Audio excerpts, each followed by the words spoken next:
Did you know styrofoam can take 500 years to break down in a landfill? Since 1950, half the world's tropical forests have been lost.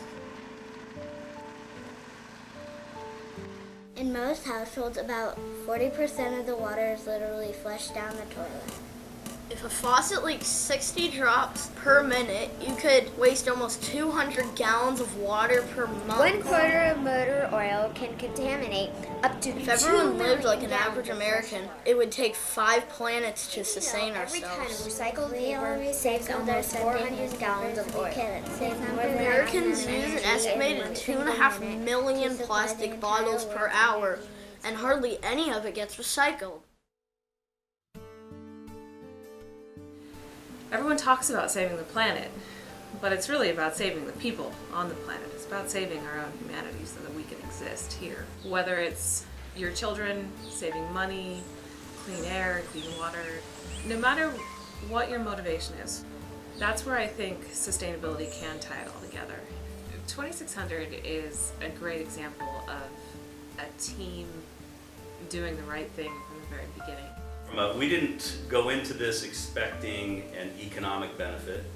We did it more we wanted to do it, and if we could do it where we managed our costs and just had a manageable additional cost, that would have been okay, again, to try to do the right thing. But the surprise was, A, that it was significantly less expensive than all the rumors about doing a LEED project, and then B, I do think there's an economic benefit to doing it that we didn't bank on originally, but have been pleasantly surprised that we've received. Well, the LEED, I think to get to a gold certification as a developer and a competitor, if there's an innovative idea out there in the stratosphere, well, I want to be the first one to do it in our community. So at Loftworks, we had heard about it and talked about it, but we wanted to actually do it. It became a core principle for the project, a goal for us to do it.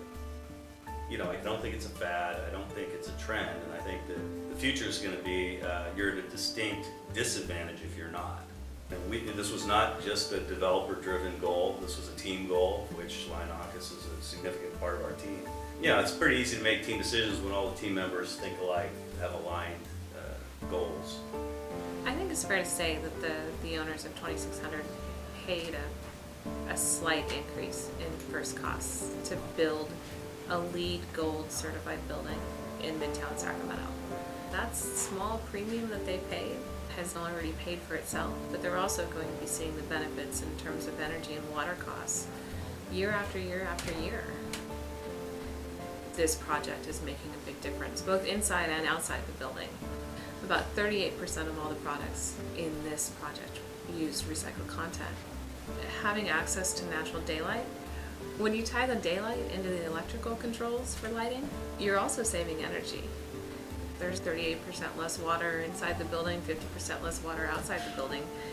And in addition to having access to alternative transportation like buses and light rails, they also decided to put bike racks and showers in the facility.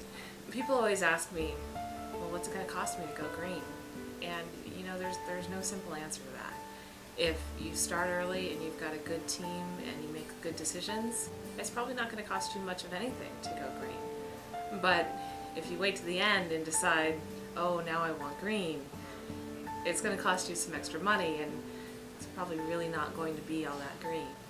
When you take a thoughtful look at this topic, and you weigh the pros and the cons, and you try to make a good decision, the big question is, why would you not do this?